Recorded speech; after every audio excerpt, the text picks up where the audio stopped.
कौन है तू? कौन है तू? मैं वो पांडू वाली चाल सर। वो आपके लड़के ने लफड़ा किया था ना, उसमें आप उनकी झोपड़ी टूट गई साहब। पापा, झोपड़े का तो कुछ नहीं, पर उसके नीचे अपन का बीमार बाप था। वो भी मर गया साहब, उसके वास्ते।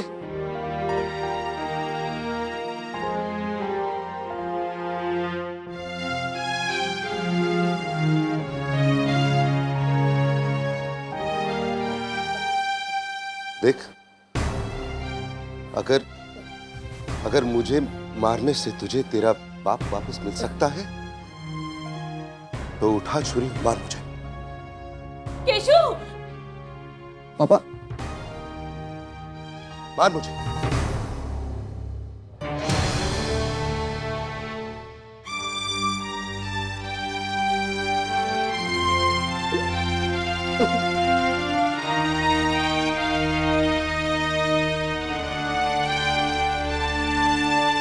देख बेटा, जो हुआ उसको मैं बदल तो नहीं सकता हूं। मेरी बात सुन, तेरे बाप को मैं वापस तो नहीं ला सकता, लेकिन मैं वादा करता हूं, तेरी और तेरे पूरे परिवार की जिम्मेदारी अब मेरी।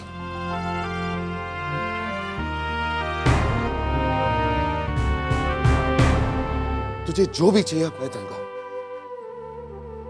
मुझ पर यकीन है? लेकिन पापा, ऐसे लोगों पर यकीन करना ठीक नहीं है। मैं भी पुलिस को फोन करता हूं। नहीं नहीं, कोई किसी को फोन नहीं करेगा। ये लड़का यहां पर चोरी या डाका डालने के लिए नहीं आया।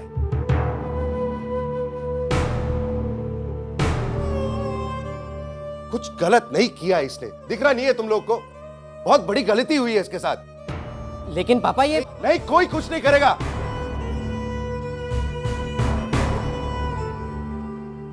तू बिल्कुल फिक्र मत कर, तेरा सब कुछ अब मैं देखूंगा। तेरी सारी जिम्मेदारी अब मेरी है।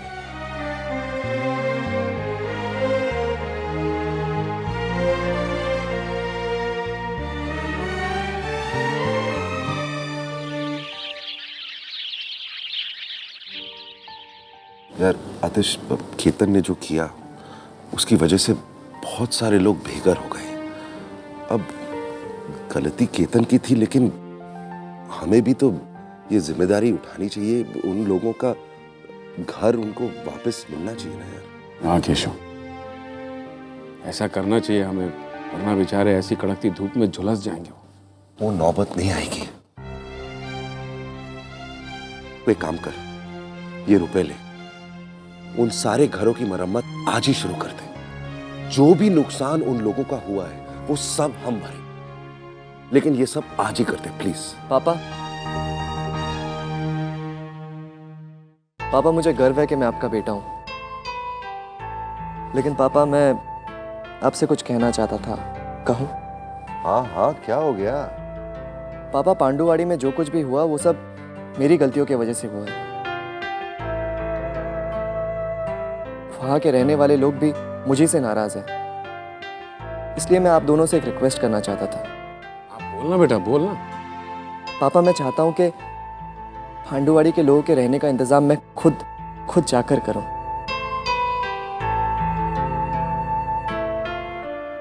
वहां जाके उन लोगों से माफी भी मांग लेता तो मेरा दिल हल्का हो जाता।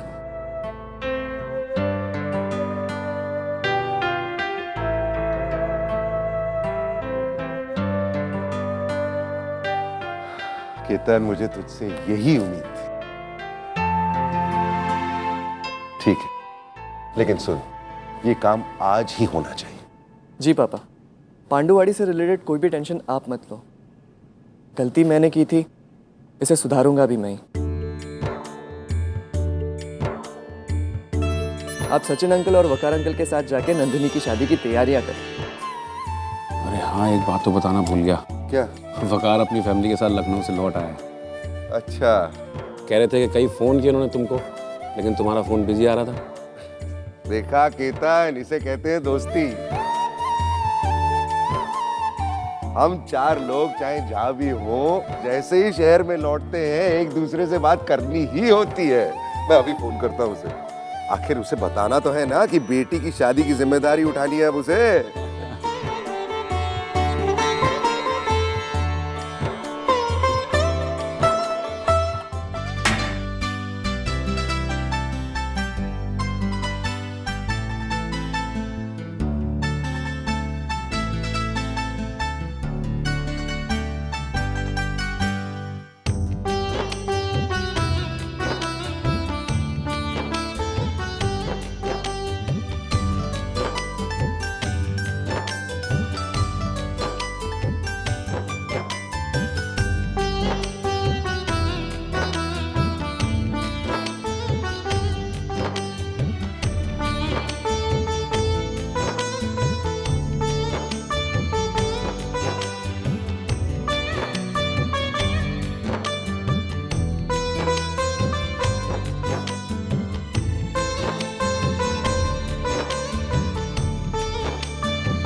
शांतनु,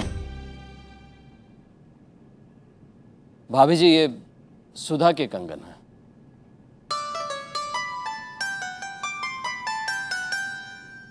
सुधा 2 साल तक कैंसर से लड़ती रही। उसे पता था कि जब बच्चे शादी के लायक होंगे तो वो नहीं रहेगी।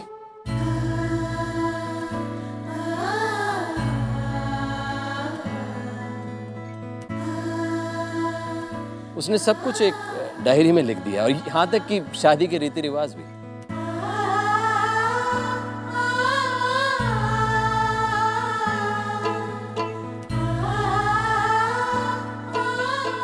और ये भी कि जब शांतनु का रिश्ता पक्का होगा तो ये कंगन बहू को पहना दिए जाए।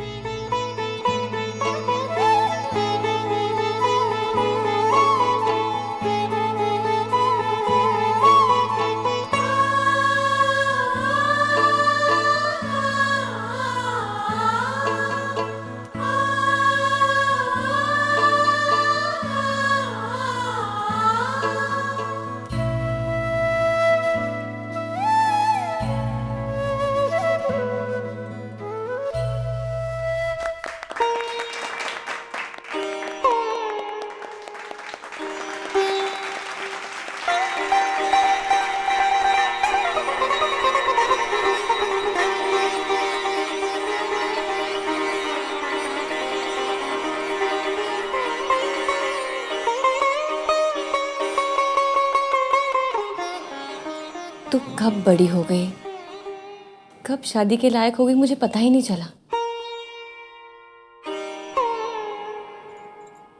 कल तू इस घर से चली जाएगी। तू नहीं होगी तो ये घर काटने को दौड़ेगा।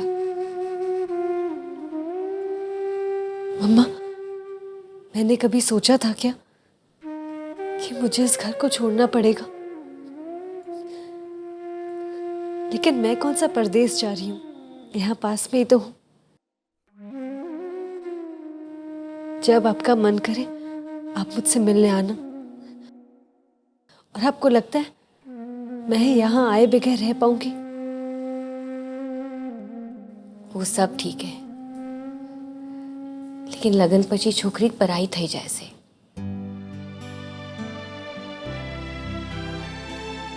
उस पर माँ बाप का अधिकार नहीं रहता। लेकिन ठाकुर जी करे कि तू हमेशा वहां खुश रहे, सबको अपना ले और सबका मन जीत ले। ऐसा करेगी ना?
तमे पर ना केत की बहन हमेशा रोती रहती थी कि मुझे छोकरी नहीं है, छोकरी नहीं है। लो अब छोकरी भी मिल गई और उसके लगन का बोझ भी। कैसी बातें कर रहे हैं आप रसीली भाभी। ये शादी कराना तो मेरा और केशु का बहुत पुराना सपना था। हमने सोच रखा था ये करेंगे वो करेंगे। हाँ, लेकिन जो कुछ भी करेंगे माता पिता के अधिकार से ही करेंगे। अब देखो ना, काम इतना ज्यादा है, वक्त कम। वैसे एक शादी तो हमने भी की, लेकिन फर्क है बेटे की। लेकिन ये तजुर्बा तो तुम्हें भी है केत की। तुमने भी तो मेहुल और केतन की शादियां की हैं।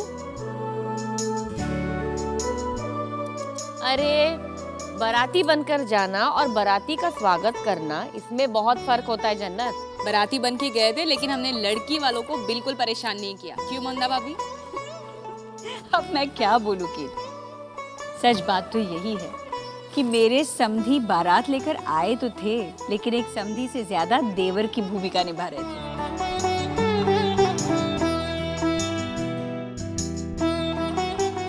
सच, सारे इंतजाम तो उन्हीं ने किए हुए थे।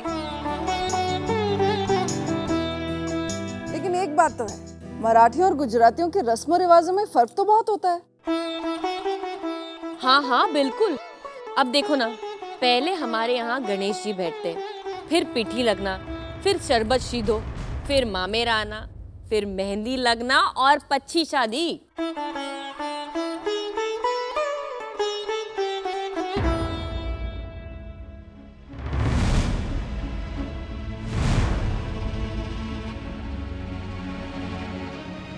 क्या हुआ केत की? कुछ नहीं, वो आज अनुष्ठान का 11वां दिन है ना, इसलिए थोड़ा सा। कुछ लाऊं तो? नहीं मैं ठीक। केत की, ये ठीक नहीं है। अरे घर में शादी है बेटी की, इतना काम है। सबसे पहले तो तुम्हें अपनी जिस्मानी तंदुरुस्ती का ध्यान रखना पड़ेगा।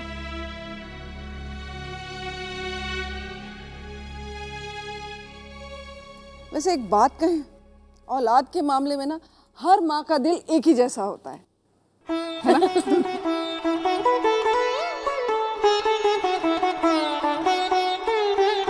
माँ, पापा, माँ को क्या हो गया? अरे केतकी, यार फिर से चक्कर आ रहे। मैंने कहा था ना यार, पहले दिन से कह रहा हूँ कि इतना कठिन व्रत मत रखो, बीपी का प्रॉब्लम है। डॉक्टर को फोन करो।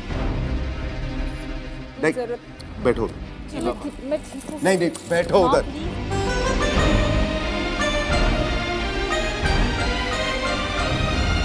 उस दिन पांडुवाड़ी के चौल में जो लफड़ा हुआ था, उसे पाटने के लिए मेरे बाप ने ये रुपए भेजे।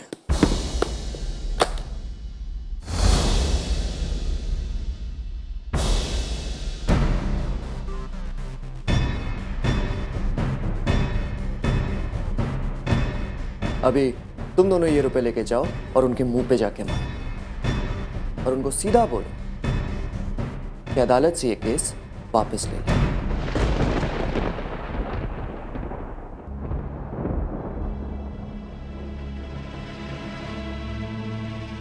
अरे बेटा, जरा अपनी माँ के लिए चकाचक कॉफी ले आ तुम। नहीं, रुक जाओ समीर भाई, मैं आपके आगे हाथ जोड़ती हूँ। बस थोड़ी देर की तो बात है, पूजा खत्म हो जाएगी। यार तू मेरी बात तो मानती नहीं है। कम से कम डॉक्टर के साथ तो बहस मत कर। माँ प्लीज, माँ पी लीजिए ना कॉफी।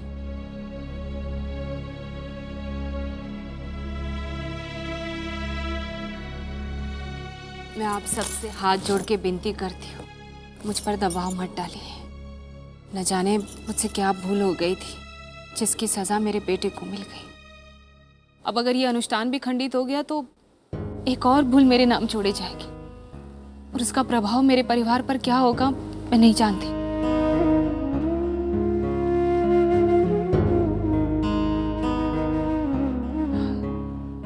मैं अपने आप को कभी माफ नहीं कर पाऊंगी। केशु, तुम्हें समझाओ ना इन लोगों ने। चल खत्म कर तेरी पूजा।